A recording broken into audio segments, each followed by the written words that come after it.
은혜와 평강이 우리 모두에게 임하기를 예수님의 이름으로 간절히 축원해 드립니다.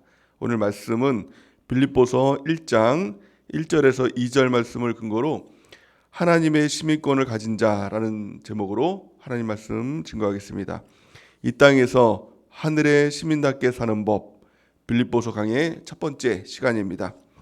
사도행전 강해를 마치고 오늘부터 빌립보서 강해를 시작하려고 합니다. 빌립보서 강해의 가장 핵심 단어 한 단어를 꼽으라라고 하면 그것은 바로 기쁨입니다.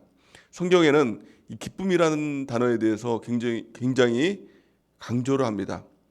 기뻐하라라고 이렇게 명령을 하죠. 데살로니가전서 5장 18절에 보면 항상 기뻐하라 이렇게 얘기합니다. 아니 기뻐하라라고 하면 뭐 기쁨이 있으면 기뻐하고 또 기쁠 일이 없으면 또 기뻐하지 않을 수도 있지 이렇게 생각할 수 있는데 성경은 항상 기뻐하라. 이것이 명령이죠. 어떻게 보면 군사적인 명령입니다. 너희는 기뻐해야 된다라는 것입니다. 그리스도인에게 있어서 기쁨이 없다라는 것은 사실은 죄악이라는 것입니다. 그것은 잘못된 것이라는 것입니다. 오늘 말씀을 통해서 빌립보서 강해를 통해서 그럼 왜 기쁨이 그렇게 중요한 건가? 기뻐하지 않으면 안 되는 건가? 뭐 이런 생각도 들잖아요. 근데 왜 기뻐해야만 하는가라는 것들을 우리가 좀 깨닫고 우리 안에 그 기쁨이 충만케 되는 은혜가 있길 바랍니다. 사람들은 이 기쁨이라는 단어를 자꾸 내가 어떤 무엇을 갖고 또 무엇이 되고 또 어떤 감정적인 그런 차원에서 생각을 합니다. 하지만 성경에서 말하는 이 기쁨은 영원한 기쁨이죠. 감정이 아니라 하나님의 주권 또 하나님의 주인 되심 이런 것을 통해 주시는 항상 기뻐하는 그 마음들을 우리가 간직하는 것 이것이 너무 중요한 것입니다. 그래서 그 소제목으로 이 땅에서 하나님의 시민답게 사는 법이라는 제목으로 이 말씀을 은혜를 우리가 나누고자 합니다. 하나님의 시민, 천국이죠. 그러니까 어떻게 보면 이 기쁨이 천국의 기쁨이라는 것입니다. 하나님이 나의 주인 되시고 또 천국을 우리가 소유할 때 누리는 이 기쁨, 영원한 기쁨, 항상 기뻐할 수 있는 것 이것이라는 것입니다. 또 빌립보서는 이렇게 말씀하고 있습니다. 빌립보서 4장 4절 우리 같이 한번 읽어보겠습니다. 시작. 주 안에서 항상 기뻐하라. 내가 다시 말하노니 기뻐하라. 아멘. 이 빌립보서의 핵심은 기쁨이라고 했죠. 주 안에서예요.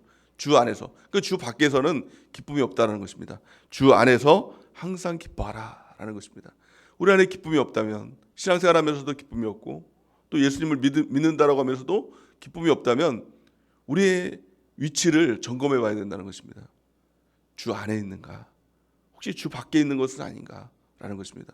그 기쁨은 상황, 환경, 또 어떤 사람, 뭐 돈, 사실 이런 것이 아니라는 것입니다. 내 신앙의 문제라는 것입니다. 그래서 주님 안에 있으면, 주님이 내 안에 계시면, 또 성령에 충만하면, 여러분도 성령 충만했던 적이 있잖아요. 그렇죠? 뭐 지금도 충만하리라고 뭐 믿습니다만 성령이 충만하면요 다 기뻐요. 뭐 충만 안 해보셨습니까? 성령이 충만하면요 다 기뻐요. 뭐 돈이 없어도 기쁘고요. 뭐 아파도 기쁘더라고요. 뭐 무슨 일이 있어도 그게 뭐 크게 상관이 없더라고요. 그런데 성령이 충만하지 않으면요 아주 작은 일에서도 상처를 받더라고요. 뭐 제가 뭐 누누이 얘기하지만 뭐 뭘 사고 팔고 할 때 10,000원 이렇게 내가 손해 보고 아이고 이거 10,000원 때문에 그냥 속상하고 몇 날 며칠 이렇게 속상한지 몰라요. 누구 말 한마디에 농담 말 한마디에도 그게 너무 아프고 쓰리고 막 내가 이 말 한마디 때문에 교회 나올까 말까 이 마음까지 들고 근데 그 사람은 그냥 농담으로 그냥 한 말이거든요. 스치고 지나간 얘기거든요. 하다못해 뭐 운전을 하다가도 누구한테 이렇게 지나가다가 이렇게 운전 실수해가지고 욕 한마디 들어요. 그럼 그것 때문에 분하고 괴롭고 막 그래가지고 몇 날 며칠 막 힘든 여러분들 기억은 없습니까? 저만 그러는가요? 그 사람 뭐 볼 사람도 아니잖아요. 지나간 거고 아무 그 일이 또 있을 것도 아니잖아요.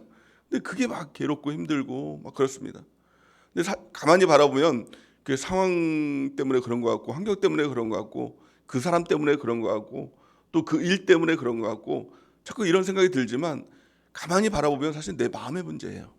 내 마음에 그것을 받아들일 만한 그런 마음의 그릇이 안 돼 있으니까 마음이 힘든 것입니다. 중요한 것은 뭐예요? 내 마음의 근육, 또 내 마음이 강해지면 그 어떤 독을 마셔도 해를 입지 않는다는 겁니다. 그 독이라는 게 무엇입니까? 성경에 보니까 그 독, 어떤 믿음의 사람들은 어떤 독을 마실지라도 해를 입지 않는다 라고 이렇게 얘기를 하죠. 그 독이라는 게 사실 말이에요.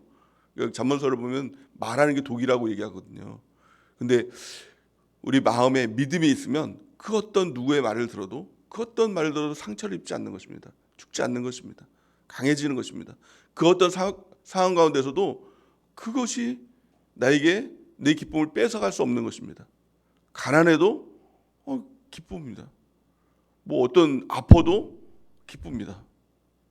근데 성경은 이것을 그리스도인의 능력이라고 이렇게 얘기를 합니다. 바울이 이렇게 고백을 하죠. 빌립보서 4장 12절에서 13절 말씀 같이 한번 읽어보겠습니다. 시작. 나는 비천에 처할 줄도 알고 풍부에 처할 줄도 알아. 모든 일 곧 배부름과 배고픔과 풍부와 궁핍에 처할 줄 아는 일체의 비결을 배웠노라. 내게 능력 주신 자 안에서 내가 모든 것을 할 수 있느니라. 아멘. 그리스도의 능력이 있으면 가난해도 기쁘고요, 배고파도 기쁘고, 뭐 누가 뭐라 그래도 기쁜 겁니다. 이런 면에 있어서 우리가 예수님의 능력이라고 얘기죠. 그리스도인의 능력, 예수님 믿으면 능력을 받는다라고 얘기합니다. 사람들 그 능력을 어떤 탁월함의 능력으로 생각을 합니다. 내 능력 받아서 내가 무엇인가를 하고 그 사람을 혼내주고 뭐 내가 높아지고 내가 무엇인가를 나타내고 이런 것들을 능력이라고 생각하지만, 하지만 능력은, 그리스도의 능력은 이런 탁월함의 능력이 아니라 초월함의 능력이라는 겁니다. 그 어떤 일이 다가와도 초월이 되는 겁니다. 어떤 사람들이 정말 뭐 하다못해 아주 최악으로 암에 걸렸어요. 그래도 그걸 넘어갈 수 있어요. 죽음이라는 사건이 나를 위협해 옵니다. 그래도 죽으면 천국이지, 할렐루야지. 예수님 빨리 만나는 게 그 좋은 일입니까, 나쁜 일입니까? 가만히 보면 나쁜 일은 아니라는 겁니다. 이 마음이에요. 이 담대함이에요. 초월함이에요. 이것이 그리스도의 능력입니다. 이 빌립보서 말씀을 보더라도 항상 기뻐하라, 다시 말하노니 기뻐하라 라고 말하는 이 바울의 처지를 가만히 보니까, 바울이 어떤 상황에서 이 편지를 썼느냐, 감옥에 들어갔을 때. 그래서 이 빌립보서를 기쁨의 서신이라고도 얘기하지만 다른 말로 말하면 옥중 서신이라고도 얘기합니다. 감옥이에요. 지금 우리가 생각하는 이 감옥은 어떻게 보면 이 당시 때에 비하면 호텔입니다. 이 당시 때는 아주 깜깜한 굴, 허리도 펴지 못하는 이 굴에 들어가서 깜깜한 가운데 있는 그런 이 상황이었습니다. 촛불 하나 켜놓고 편지를 쓰는 이 바울의 모습이죠. 또 이 감옥은 지금 우리가 감옥에 들어가면 형량이 있잖아요. 1년, 2년 그런 형량이 있는데, 이때는 형량이 없습니다. 그냥 들어갑니다. 그래서 빼내주면 빼내는 거고, 그냥 있으면 계속 있어야 됩니다. 또 그냥 황제가 기분 나빠서 옥에 있는 사람들 잡아다가 죽여 그러면 그냥 다 죽이는 겁니다. 그래서 침례 요한도 옥에 갇혔다가 목 베어서 죽임을 당하지 않았습니까? 그러니까 이런 상황 가운데서 언제 죽을지도 모르는 이 상황들, 암담한 이 상황들, 기쁨이 있겠습니까? 미래가 있겠습니까? 어떤 안락이 있어서 기뻐하라고 하겠습니까? 근데 이 바울이 빌립보 교회에 편지를 쓰는 것입니다. 기뻐해라. 항상 기뻐해라. 어떻게 보면 정말 말이 안 되는 상황 같잖아요. 니나 기뻐해라. 감옥에서 네가 기쁨이 있겠냐? 이렇게 생각할 수도 있잖아요. 근데 바울은 그렇지 않았다는 겁니다. 나는 최악의 상황 가운데서도 주님이 계시니까 이 기쁨이 주체할 수가 없는 거다. 너희도 기뻐해라. 그건 상황의 문제가 아니라, 환경의 문제가 아니라, 사람의 문제가 아니라 주님이 계시냐 안 계시냐, 이 문제다라는 겁니다. 여러분들은 어떻습니까? 여러분들의 상황은 어떻습니까? 여러분들의 마음은 어떻습니까? 항상 기쁨이 있습니까? 주님이 내 안에 계심으로 그 어떤 일이 당해도, 가난해도, 궁핍해도, 배가 고파도, 자녀가 속을 썩여도, 때로는 승진이 안 돼도, 또 여러 가지 상황이 있잖아요. 그 가운데서도 내가 기뻐할 수 있는가? 다른 말로 말하면 주님이 내 안에 계시는가? 이것을 말하고 있는 것입니다. 여러분들 항상 기뻐하는 은혜가 있기 바랍니다. 그러니까 기뻐하라라고 할 때 자꾸 사람들이 오해하는 것은 그러면 어떤 상황, 어떤 수를 써서라도 내가 기뻐해야 되겠다. 뭐 TV나 보면서 기뻐하자. 뭐 뭘 먹으면서 기뻐하자. 치킨이나 시켜 먹으면 그 기쁨이 있지. 이런 게 아니라는 겁니다. 아무것도 없어도 내 안에 주님이 계심으로 기뻐하는가. 그래서 하나님 계시면 되고 하나님 안 계시면 안 됩니다. 주님 한 분만 계시면 됩니다. 라고 우리가 이렇게 고백을 하잖아요. 그러니까 예수님 한 분으로 우리가 기뻐하는가. 주님 한 분만으로 내가 만족하는가. 이 기쁨이 있다면 그 어떤 일들 가운데서도 우리는 낙심하지 않을 것입니다. 그리고 그리스도인의 가장 큰 능력 가운데 승리하는 삶을 살아가게 될 줄을 믿습니다. 시편 37편 4절은 이렇게 말씀하고 있습니다. 우리 같이 한번 읽어보겠습니다. 시작. 또 여호와를 기뻐하라. 그가 내 마음의 소원을 내게 이루어 주시리로다. 아멘. 왜 성경은 그렇게 기쁨을 강조하고 기뻐하라. 기뻐하면 내 마음의 소원을 이루어준다. 왜 자꾸 기뻐하라, 항상 기뻐하라 이렇게 강조를 하고 있는가. 기쁨은 단지 감정의 문제가 아니라 내 안에 주님이 계시는가, 주님이 안 계시는가, 이 문제라는 겁니다. 내 안에 주님이 계시면 항상 기뻐하지 않으라고 해도 기쁠 수밖에 없다는 겁니다. 성경은 이렇게 말씀하죠. 요한복음 14장 24절 우리 같이 한번 읽어보겠습니다. 시작. 평강을 너희에게 끼치노니 곧 나의 평안을 너희에게 주노라. 내가 너희에게 주는 것은 세상이 주는 것 같지 아니하니라. 너희는 마음에 근심하지도 말고 두려워하지도 말라. 아멘. 그 평안, 그 기쁨을 우리 주님께서 우리 가운데 주신다는 겁니다. 주님 계시면 우리 가운데 그 기쁨이 있다는 겁니다. 오늘 이 빌립보서 말씀을 통해서 사도 바울이 최악의 상황 가운데서도 정말 그 감옥 가운데서도 기뻐하라라고 말할 수 있는 그 근거가 어디 있었느냐라는 것이죠. 그래서 빌립보서에서 유일하게 쓰고 있는 단어가 한 가지 단어가 있습니다. 전체 성경 중에서 유일하게 나와 있는 그 단어가 뭐냐면 시민권이다 라는 것입니다. 이 시민권이라는 단어를 썼습니다. 빌립보서 3장 20절 말씀 같이 한번 읽어보겠습니다. 시작. 그러나 우리의 시민권은 하늘에 있는지라 거기로부터 구원하는 자 곧 주 예수 그리스도를 기다리노니. 아멘. 그 시민권이 어디 시민권입니까? 천국의 시민권이라는 것입니다. 내가 어떤 존재인가, 나의 정체성이 어디 있는가, 이것을 바로 알 때 주님을 붙들고 기쁨으로 살아갈 수 있다는 겁니다. 나의 시민권은 이 땅에 있는 것이 아니라 영원한 천국에 있다는 겁니다. 나는 천국 시민이라는 것입니다. 하나님의 자녀라는 것입니다. 하나님 나라 사람이라는 것입니다. 이 땅에 살아가는 하나님 나라 백성이라. 이것을 잊지 않을 때 우리가 진정한 그 기쁨 가운데 살아갈 수 있다는 것입니다. 주님을 붙들고 살아갈 수가 있다는 것입니다. 그렇다면 어떻게 이 땅을 살아가면서 천국 시민으로, 시민권자로, 또 시민권을 가진 자로 살아갈 수가 있는가라는 것을 빌립보서 말씀을 통해서 우리에게 가르쳐주고 있는 것입니다. 오늘 첫 번째 말씀인데요. 가장 첫 번째는 내가 어떤 존재인가, 하나님과 나의 관계가 어떤가, 이것이 가장 첫 번째입니다. 하나님과 나와의 관계가 어떻습니까? 여러분들은 어떻습니까? 이게 가장 근본적인 문제예요. 그 기독교를 시작하면서, 신앙을 시작하면서 가장 첫 번째 스텝이 뭐냐? 하나님과 나와의 관계예요. 이 관계 정립이 안 되면 기쁨은 금방 사라져 버립니다. 관계 정립이 안 되면 신앙생활을 하고 있다라고 하면서 그냥 세상 사람과 똑같이 살아가는 것입니다. 세상 사람들이 원하는 것, 또 세상 사람들이 추구하는 것, 그것만을 추구하면서 살아가는 것입니다. 가장 첫 번째, 오늘 그 스텝을 여러분들 점검하길 바랍니다. 가장 첫 번째 스텝이 뭐죠? 하나님과 나와의 관계. 어떤 관계일까요? 하나님은 어떤 분이시죠? 나의, 물론 아버지일 수 있죠. 근데 가장 근본이 뭘까요? 나의 주인이시다. 이게 안 되면 구원이 없는 것입니다. 내가 주인 되는 건 구원이 없는 것입니다. 하나님이 나의 주인 되십니다. 나는 주님의 종입니다.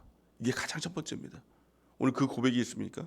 오늘 사도 바울은 이렇게 고백을 하죠. 1절, 우리 1절 말씀 보면 그리스도 예수의 종 바울과 디모데는 이렇게 자기를 소개합니다. 모든 서신서에 있어서 바울은 항상 하나님의 종 바울은 이렇게 이야기를 합니다. 지금 종이라고 하면 뭐 이렇게 얘기를 합니다. 뭐 목사님들을 보면서 주의 종, 뭐 목사님, 주의 종, 뭐 사자 목사님, 막 그러면 뭐 주의 종이라는 게 굉장히 높아 보이는 그렇게 이렇게 호칭을 붙입니다. 주의 종 하면은 뭐 굉장히 막 높아 보이잖아요. 사실은 그렇지가 않습니다. 종이라는 단어는 가장 낮은 아주 그냥 하층이에요. 노예예요, 노예. 그래서 이 그 헬라어로 보면 둘로스라고 얘기를 합니다. 둘로스는 어떻게 보면 짐승보다도 못한 존재입니다. 그 종이 죽일 수 있는 권한이 있어요. 그래서 여러분들이 뭐 이야기를 들어보셨겠지만 이 당시 때 귀족들은 뭔가 연못에다가 메기 같은 거, 막 이렇게 그 메기 같은 거죠. 그런 거, 그 금붕어 같은 거, 막 그런 걸 키웠어요. 근데 그 메기가 제일 좋아하는 게 뭐냐면은 사람 이죠. 이 살을 좋아한대요. 그러니까 어느 날 갑자기 둘로스가 지나가면서 마음에 안 들면은 주인이 제 토막 내 가지고 메기 먹이로 줘라. 그러면은 먹이로 주는 겁니다. 토실토실하게 그걸 먹으면 그게 이제 저녁상에 이제 메기가 이제 올라오는 거죠. 그걸 또 먹는 겁니다. 그러니까 둘로스라는 존재는 아무것도 아닌 존재입니다. 이 주인 앞에서 아무것도 아닌 존재예요. 근데 바울은 이렇게 고백을 합니다. 내가 주님의 둘로스입니다. 생사와 복이 주님께 있습니다. 그 주님께서 죽어 그러면 나는 죽을 수 있는 존재입니다. 이 고백이 가장 첫 번째입니다. 여러분들은 어떻습니까? 내가 주님의 종입니다. 주님이 나의 주인이십니다. 라는 고백이 가장 첫 번째 시작입니다. 하나님은 우리를 만드실 때 창세기를 보면은 우리가 있도록 한 땅, 사람이 있도록 한 땅이 있습니다. 그 땅의 이름이 무엇일까요? 알겠죠? 다 에덴 동산이라는 땅입니다. 그 이름을 보면 기쁨의 땅이라는 겁니다. 하나님께서 우리 가운데 가장 원하시는 것이 무엇이었을까요? 기뻐하라는 겁니다. 우리를 지으신 이유, 너가 내 안에서 나와 함께 있을 때 그 기쁨을 누려라 라는 것이 하나님의 가장 첫 번째 소원이었을 것입니다. 근데 그 기쁨을 잃어버린 사건이 있죠. 그 사건이 바로 선악과의 사건이었습니다. 왜 선악과의 사건을 통해서 기쁨을 잃어버렸을까요? 그 선악과를 먹고 난 다음에 하나님 앞에서 이렇게 얘기를 합니다. 내가 벗었으므로 내가 두려워합니다. 아담의 고백이었죠. 근데 그 원인이 있어요. 창세기 3장 5절에 보면 이렇게 이야기를 합니다. 우리 같이 한번 읽어보겠습니다. 시작. 너희가 그것을 먹는 날에는 너희 눈이 밝아져 하나님과 같이 되어 선악을 알 줄 하나님이 아심이니라. 아멘. 이것이 바로 마귀가 한 말이죠. 하나님이 우리를 창조하셨을 때는 하나님께서 주인 되시고 우리가 종이 되었을 때, 하나님께서 아버지가 되고 우리가 자녀가 되었을 때 누리는 그 관계의 기쁨이었습니다. 그 관계만 바로 되면 항상 기쁨을 주님으로부터 공급받을 수 있는 것입니다. 근데 선악과를 먹는다는 것은 그 관계가 바뀐다는 겁니다. 너가 하나님처럼 된다는 겁니다. 그러니까 내가 주인 된 삶이에요. 내가 주도된 삶이고 내가 그 주권을 가진 삶입니다. 그 삶을 가질 때 하나님께서 우리 가운데 공급해 주시는 그 모든 기쁨은 다 사라지고 두려움만이 임하게 된 것입니다. 당연하죠. 내가 무엇인가를 개척해야 되니까, 내가 무엇인가 미래를 만들어가야 되니까 그 두려움은 항상 우리 가운데 있는 것입니다. 그럴 때 그 기쁨을 잃어버리는 사람들이 찾은 것이 무엇입니까? 세상 가운데서의 다른 기쁨이에요. 성경은 이렇게 말씀합니다. 요한일서 2장 16절 우리 같이 한번 읽어보겠습니다. 시작. 이는 세상에 있는 모든 것이 육신의 정욕과 안목의 정욕과 이생의 자랑이니 다 아버지께로부터 온 것이 아니요 세상으로부터 온 것이라. 아멘. 하나님께로부터 온 그 기쁨을 잃어버리고 나니까 세상으로부터 온 그 기쁨, 그것을 쫓더라는 것입니다. 그것이 바로 육신의 정욕, 안목의 정욕, 이생의 자랑, 이런 것들, 세상으로부터 온 그 가짜 기쁨을 쫓아가더라는 것입니다. 그래서 사람들에게 지금 기쁨이라고 하면 다 이런 것들을 쫓아갑니다. 육신의 정욕, 안목의 정욕, 이생의 자랑, 이런 것으로부터 기쁨을 얻는 것, 이것이 진짜 기쁨이라고 생각하지만 이것은 사실은 가짜 기쁨이라는 것입니다. 영원한 기쁨이 아니라 항상 기쁨이 될 수 없는 것이다라는 겁니다. 그러므로 다시 우리는 구원을 받아야 됩니다. 이 구원이 무엇입니까? 구원이라는 것이 단지 내가 지옥 갈 수밖에 없는데 천국 가는 건 이런 단순한 차원으로 생각합니다. 하지만 그 구원의 가장 핵심이 무엇입니까? 다시 하나님과의 관계가 정립되는 것입니다. 죄라는 것이 무엇이죠? 죄가 무엇입니까? 단지 도둑질하는 것? 단지 내가 음란한 마음을 품는 것? 단지 내가 하나님 앞에서 하지 말라고 하는 것? 또 하라고 하는 것 안 하는 것? 물론 이런 것이 죄가 될 수 있죠. 근데 가장 근본적인 것이 뭐냐? 내가 주인 된 게 죄예요. 성경은 이렇게 말씀합니다. 요한복음 8장 34절 우리 같이 한번 읽어보겠습니다. 시작. 예수께서 대답하시되 진실로 진실로 너에게 이르노니 죄를 범하는 자마다 죄의 종이라. 아멘. 이 죄가 뭐냐면 내가 주인 된 겁니다. 내가 주도권을 갖는 것입니다. 그런데 내가 주도권을 가지고 내가 주인 되면 결국에는 죄가 나의 주인이 된다는 겁니다. 내가 죄의 종이 되어야 되는 것입니다. 하나님의 종이 되어야 되는데 죄의 종이 되는 것입니다. 죄에 끌려다닙니다. 마귀에게 끌려다닙니다. 세상에게 끌려다닙니다. 이게 다 우리의 모습 아닙니까? 세상 사람들의 모습이 아닙니까? 여기서 우리가 구원을 받는다는 겁니다. 구원이 무엇입니까? 구원이 뭐예요? 내가 죄의 종이었는데, 내가 주인이었는데 이제는 하나님이 다시 주인 된 것. 창조의 원리 가운데 내가 주인이 아니라 하나님이 주인 되신 것. 그럴 때 어떻습니까? 다시 주님께로 주시는 기쁨이 우리 가운데 있는 것이죠. 내가 내 인생을 개척해가는 것이 아니라, 내가 내 인생을 책임져가는 것이 아니라 하나님이 내 인생을 책임져 주시고 하나님이 내 인생을 인도해 주시는 것입니다. 그러니까 걱정이 뭐가 있어요? 하나님이 인도해 주시는데 두려움이 어디 있습니까? 괴로움이 어디 있습니까? 하나님이 나의 주인 되시는데 하나님이 나에게 그 기쁨을 공급해 주시는 것입니다. 그래서 성경은 그 구원을 이렇게 말씀합니다. 로마서 10장 9절에서 10절이죠. 10장. 제가 12절로 잘못 오게 한 것 같아요. 그렇죠? 10장입니다. 우리 같이 한번 읽어보겠습니다. 시작.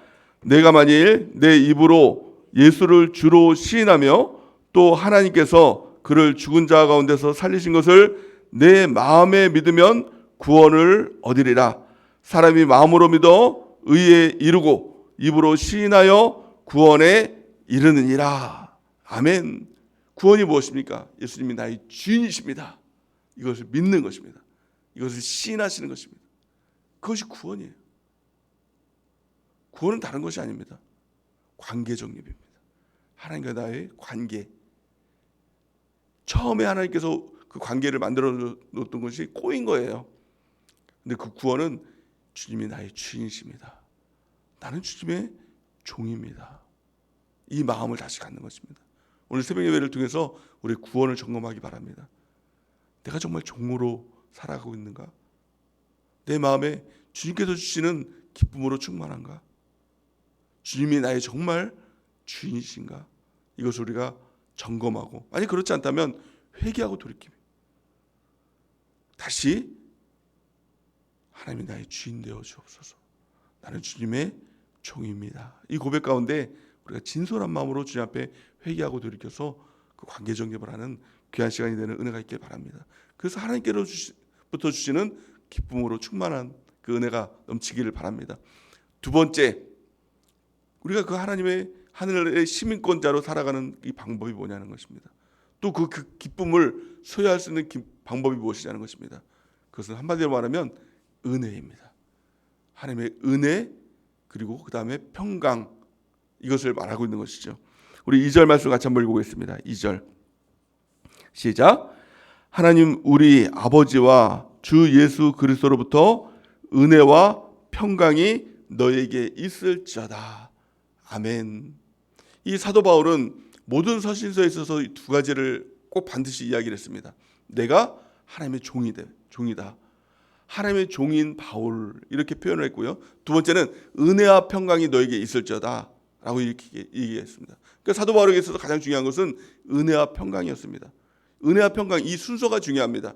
평강과 은혜라고 얘기하는 것이 아니라 은혜와 평강이라는 것입니다. 하나님의 은혜가 우리가 덮어질 때 그 평강이 나타나게 된다는 겁니다. 평강이 바로 이 기쁨인 것이죠. 하나님께서 우리가 주시는 마음의 평강의 이 기쁨이 항상 있다는 것입니다. 그것은 바로 은혜가 있어야 된다는 겁니다. 은혜가 무엇일까요? 은혜라는 것은 그 원인이 나에게 있는 것이 아니라 주님께 있습니다라는 겁니다. 내가 무엇을 해서 무엇이 되는 것이 아니라 하나님께서 나에게 주셔서, 하나님께서 나에게 구원해 주시고, 하나님께서 나를 인도해 주셔서, 하나님께서 나를 주도해 주시는 그 삶 가운데 은혜가 평강이 되는 것입니다. 은혜라는 것은 하나님께서 하셨습니다 라는 것입니다. 은혜를 이 원어로 보면, 헬라어로 언어로 보면 카리스라고 얘기합니다. 그래서 이게 여기서 파생된 말이 카라라는 말이죠. 기쁨이라는 말입니다. 은혜 가운데 기쁨이 있고 평강이 있다는 것을 성경은 말씀하고 있는 것입니다. 에베소서 2장 8절 우리 같이 한번 읽어보겠습니다. 시작. 너희는 그 은혜에 의하여 믿음으로 말미암아 구원을 받았으니 이것은 너희에게서 난 것이 아니요 하나님의 선물이라. 아멘. 하나님께 원인이 있다는 겁니다. 우리의 구원 어떻게 받았습니까? 내가 믿어서, 내가 무엇인가를 해서, 하나님께 내가 율법을 지키고 또 무엇인가를 해서 구원받은 것이 아니라 전적인 하나님의 은혜입니다. 나 같은 자 살리신 십자가의 그 은혜입니다. 은혜를 우리가 깨닫는 귀한 축복이 있길 바랍니다. 그 은혜로 인해서 내가 구원을 받았다면 우리의 삶 가운데서의 성숙 또한 하나님의 은혜입니다. 내가 무엇을 하는 것 이거 아닙니다. 하나님의 은혜입니다. 그래서 내가 큐티를 하잖아요. 기도도 하는 것 아닙니까? 하나님 말씀대로 순종하는 것 아닙니까? 사실 이 모든 것조차도 하나님께서 그렇게 하도록 인도해 주셔서 하는 것입니다. 모든 것이 하나님의 은혜입니다. 이것을 우리가 고백하는 것입니다. 또한 그 은혜가 사라졌을 때의 특징이 기쁨이 없는 것이죠. 여러분들 기쁨이 없다면, 신앙생활하면서 기쁨이 없다면 왜 그 기쁨이 없는가? 하나님께서 부어주시는 그 은혜를 소멸했기 때문에. 근데 은혜를 소멸한 게 뭐예요? 사실은 내 자신입니다. 내 자신이 무엇인가를 주장하고 내 자신이 무엇인가를 나타내고, 이게 관계가 무너졌을 때의 특징인 것입니다. 다시 하나님 앞에 엎드려야 됩니다. 하나님, 나는 죄인입니다. 나는 죽을 수밖에 없는 죄인입니다. 여기서부터 시작하는 것입니다. 그럴 때 하나님께서 부어주시는 은혜가 부어져야 신앙생활이 다시 시작되는 것입니다. 하나님, 내가 주인이 아니라 하나님이 나의 주인 되십니다. 우리가 할 수 있는 것은 사실 아무것도 없습니다. 하나님 앞에서의 엎드리는 것입니다. 나를 불쌍히 여겨달라고 엎드리는 것입니다. 누가복음 18장에 보면 두 사람이 하나님 앞에 기도를 합니다. 한 사람은 바리새인이었고 한 사람은 세리였습니다. 바리새인은 이렇게 기도합니다. 하나님, 내가 하나님 앞에서 한 일들이 참 많죠. 저기 있는 세리보다 내가 그래도 더 낫죠. 세리보다 내가 기도를 더 많이 하고, 하나님, 저 세리는 11조도 안 하는데 저는 11조를 하죠. 하나님, 저 세리는 저 기도 오랜만에 나온, 가끔 이렇게 저렇게 기도하는데요, 저는 하루에 3번씩 이렇게 기도를 합니다. 하나님께서 율법도 지키고요, 말씀도 참 열심히 읽습니다. 내가 저 세리보다 낫지요? 라고 그렇게 기도를 합니다. 근데 세리는 어떻게 기도를 할까요? 엎드려서 하나님, 나는 죄인이로소이다. 나를 불쌍히 여겨주소서. 이렇게 기도를 합니다. 객관적으로 봤을 때는 누가 의인이고 누가 죄인입니까?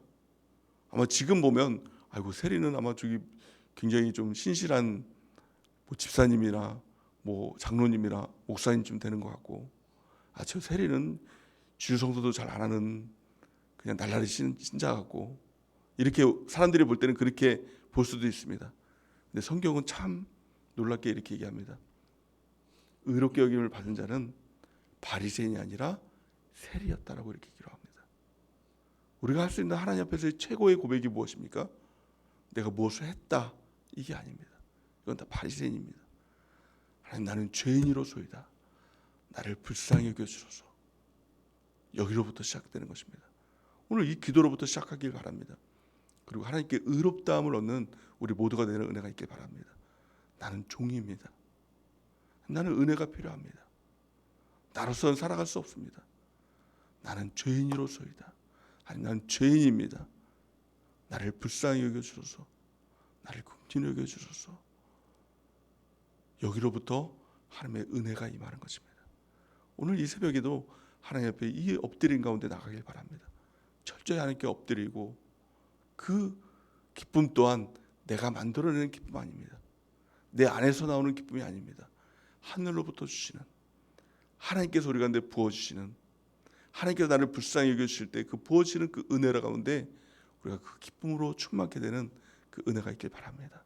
오늘 이 새벽에 우리가 그 하나님 앞에 엎드리고 나를 불쌍히 여겨달라고, 나는 죄인이라고 이 고백 가운데 우리 주님 앞에 나가는 우리 모두가 되는 은혜가 넘치기를 예수님의 이름으로 축원해 드립니다. 이제 우리 하나님께